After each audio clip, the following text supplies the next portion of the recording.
아주대 보도록 하겠습니다. 네. 이제 아주대 같은 경우는 좀 변화한 부분들이 있는데 우선은 학생부 교과 전형의 선발 인원을 작년에 276명이었는데 올해 316명으로 40명을 늘렸어요. 굉장히 많은 인원을 늘린 거거든요. 거기에 수능 최저의 선택 과목 제한도 폐지시켰어요. 그러니까 원래는 아주대가 전통적으로 자연계열, 미적, 기하, 바탕이 거의 픽스예요. 물론 요 라인은 다 그렇긴 한데 근데 이것도 올해 없앴어요. 그래서 그냥 2합 5. 그럼 생각보다 완화됐다고 보는 게 맞는 것 같아요. 그렇죠. 아무튼 예. 전체적으로 좀 부담이 좀 줄어들었으니까. 그리고 학생부 종합 전형을 에이스 전형이라고 일반적으로 부르는데요. 이 전형에서 의학과, 약학과 수능 최저를 완화하거나 그 지정 영역 제한을 폐지시켜 버렸어요. 그러니까 의대와 약대도 이제는 지정 영역을 없애고 있는 추세예요. 의학과 같은 경우에는 4합 6을, 약학과는 3합 5로 이 수능 최저 과목을 가지고 있고요. 그다음에 약학과 논술 전형이 있습니다. 이걸 이제 올해부터 선발을 합니다. 네, 인원은 5명. 뭐 100대 1이 넘어갈 거다. 조심스럽게 예측을 해볼 수 있겠죠? 저 네. 5명. 네, 5명인데 500명은 지원할 거다. 그래서 수리논술 중심입니다. 수리논술 중심이고 수능 최저가 3합 5예요. 그래서 학생부 종합전형의 약대와 동일한 수능 최저를 가지고 있다. 그 의학과도 이제 논술 전형을 봤는데 수능 최저의 선택 과목 제한을 다 폐지했어요. 그러니까 여기는 이제 선택 과목에 대한 제한이 아예 없어졌다라고 보시면 되고 최저는 학생부 종합전형의 의대 최저와 동일한 4합 6을 가지고 있습니다. 여기 이제 혹시 궁금하실 것 같아서 그 논술 전형에서 이제 수리 논술 있잖아요. 예, 특히 약대 중심 자연계열은 수리 논술인데 문제를 준다라고 얘기를 하는 것보다 수학적 주제를 다룬다라고 하는 말이 그냥 수학 문제지만 불구하고 일단은 문제의 형태를 텍스트화 시키겠다는 거잖아요. 뭐 그렇겠죠. 그러니까 뭐 우리가 흔히 그 초등학교 때 배우는 스토리텔링 수학 뭐 이런 쉽게 식으로 말해서 그거예요. 뭐냐면 문제를 분석하고 이해하는 데 시간을 많이 투자해라. 그리고 풀이 과정을 해라. 뭐 이런 식으로 되지 않을까요? 그러니까 난이도는 매우 높겠네. 아예 그럼요. 그냥 그 정도로. 아니 여기 논술이 보면은 어렵다. 일반 과가 아니라 약학과고 뭐 그런 거잖아요. 자연계열 전체. 네. 자연계열 전체. 그러니까 어렵죠. 의대에 대해서는 아직은 이제 학교가 오픈하지 않았기 때문에 아마 의대 논술은 더 따로 어렵겠죠. 볼 것 같아요. 네. 근데 뭐 이런 거 참고해서 한번 보시라 정도로 한번 얘기를 했고, 일단 전체적으로는 이제 좀 교과 전형에 대한 인원을 늘리고 수능 최저에 대한 아무튼 난이도를 완화시켰다. 이게 가장 큰 흐름인 것 같아요. 네. 그래도 아주대가 수능 최저가 꽤 높은 학교 중 하나였어요. 왜냐면 요 라인에서 이하 5를 유지하는 학교였거든요. 그러니까요. 그런데 이 이하 뭐라고 하는 이 수능 최저의 조합은 낮추질 않았어요. 대신 이제 선택 과목의 제한을 폐지했다는 거. 그러면 기본적으로는 체감 난이도는 좀 낮아질 수 있겠죠. 그러니까 실질적인 난이도가 낮아졌다고 얘기는 조금 애매한 건 있어요. 왜냐면 이렇게 해도 결국에는 자연계는 다 미적 기하를 봤을 거고 과탐을 보는 친구들이 아마 들어왔을 테니까. 그러니까 정말 이게 수시에서의 나는 수능 최저만 노릴 거다. 진짜 이런 그 극단적인 형태의 전략을 짜지 않는 이상은 자연계 친구들 다 미적 기하 해야 하거든요. 그러니까 자연계에서 만약 확통을 했다라는 건 나는 그냥 무조건 최저야. 아니 그렇죠. 정신은 없어. 네. 나는 수시로 끝낼 거야. 네. 근데 최저를 그냥 어차피 확통으로 2등급 안으면 들어가면 돼. 표준 점수고 나발이고 필요가 없어. 등급만 받으면 되니까. 그러니까 이런 전략을 짜는 친구들 입장에서는 아주대의 난이도가 낮아 보일 수 있을 거예요. 그리고 조금 더 가능성이 높지 않냐는 생각을 할 수도 있겠죠. 근데 대다수 학생들이 그렇게 전략 짜기가 쉽지가 않으니까 지금은 좀 트렌드상. 네, 아무튼 체감 난이도는 좀 낮아진 느낌이 있을 것이다. 그리고 전체적으로 아주대가 아무튼 최저에 대해서 조금씩 완화하고 있다.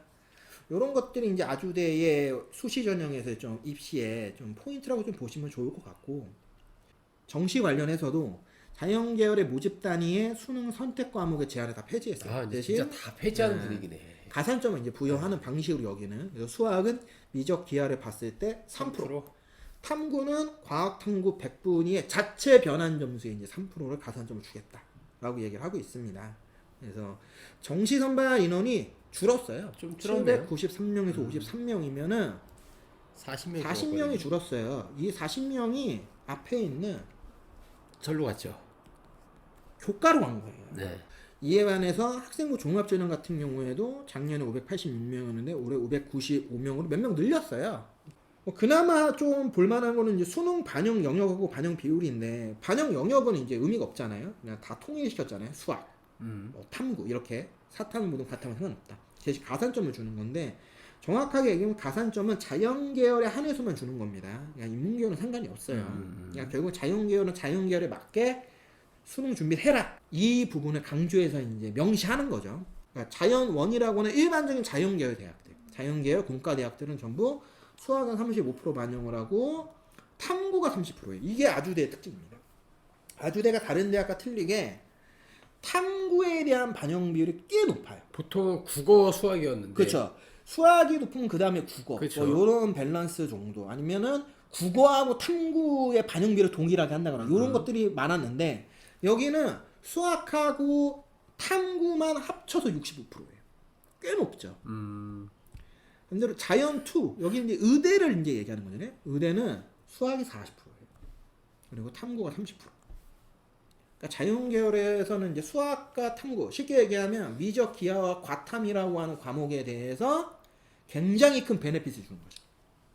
그러니까 요게 이제 아주대 정시 전형의 좀 포인트다. 이렇게 좀 봐주시고, 인문 계열도 보면은 되게 재밌습니다. 경영대학인데 수학에 40% 반영. 의학과랑 똑같이 반영하네. 뭐 심플합니다. 제가 볼 때는 그냥 이거 생각하는 것 같아요. 네, 그쵸. 조차 네. 충분히 얘네가 들어올 만하다 판단하는 것 같고, 아니면 인문 계열에서 수학 좀 잘하는 애들이 왔으면 좋겠다라고 얘기하고 있고, 인문2 일반적인 인문대학 사회과학 대학에 갔을 때 수학이 아주 정상적인 형태로 돌아오는 거죠. 대신 국어에 대해서 35% 반영을 하는 형태. 그러다 보니까 아주대는 아직까지는 좀 자연계열 친화적인 대학이다라는 말씀을 드리고 싶어요. 이 부분은 좀 강점을 갖고 있는 대학이다. 대신 그렇기 때문에 이 아주대가 지정 영역을 폐지했다는 건 굉장히 큰 변화라고 볼 수 있는 거예요. 근데 가산점을 주잖아요. 그래도 가산점을 주는 거지, 아예 접근을 못하게 불허하는 한 건 건 아니잖아. 아니니까. 그렇죠. 그거는 의미가 틀리다 봐요. 왜냐면 아주대를 쓰는 친구들이 일정 이상의 성적이 되는 친구들이라 할지라도, 위에 있는 학교 라인들을 기준으로 했을 때는 정말 수학이 예를 들어 2등급이다. 그런데 탐구나 국어 3등급 정도 라인에서 어느 정도 결정되는 친구도 개법 많을 수 있거든요. 미적, 기하 혹은 과탐으로만 제한했을 때와는 달리 지금처럼 지정 영역을 다 폐지하게 되면은 그 정도는 허들을 뚫고 들어올 수 있는 친구들도 더 많아지는 거죠. 인문계 친구들 중에서 확통을 했는데 수학을 꽤 잘 봤어.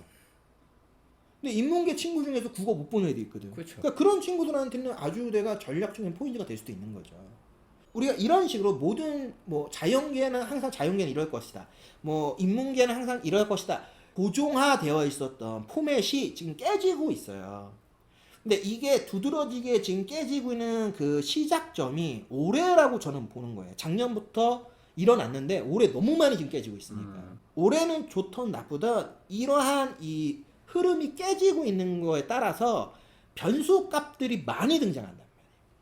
그게 틈새가 될지 아니면 그것 때문에 기존에 안정적이었던 친구들한테 이게 갑자기 허들로 바뀔지는 몰라요. 하지만 이러한 변화가 생길 때는 그에 따라서 이익을 보는 학생들이 등장하게 되고, 그 이익을 보는 학생들이 우리 현역생이 될 가능성도 아예 배제할 수는 없어요.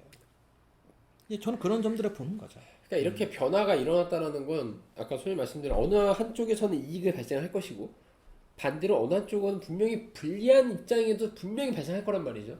근데 이거를 본인이 유리한 쪽으로 포지션을 무조건 취해야 되는 게 맞는 거고, 그렇게 하기 위해서는 변화의 흐름을 잘 이해하고 빠른 대처도 필요할 것이고.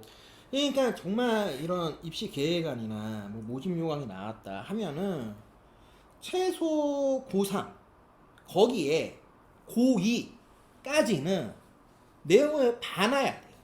그래야 내가 앞으로 어떤 것들을 준비하는 게 더 유리한지를 판단할 수 있어요. 그러니까 이제는 뒤따라 가서는 이길 수가 없어요. 네, 그렇죠. 한 발 먼저 나아갈 수 있느냐. 정말 우리 현역생, 특히 저희 인천 지역에 있는 학생들한테 미안한 얘기일 수도 있지만 그거를 못하면은 도태됩니다. 그러니까 그런 부분에서 어떻게 보면은 저희가 그런 작지만 별거 아니지만 누가 다 알고 있지만 그래도 혹시 모르는 분들이나 여기까지 안 살펴보시는 분들이 있어서 정보를 말씀드리는 거니까 참고하시면 도움이 되지 않겠냐. 뭐 그 정도로 좀 판단하시면 좋을 거라고 보여집니다.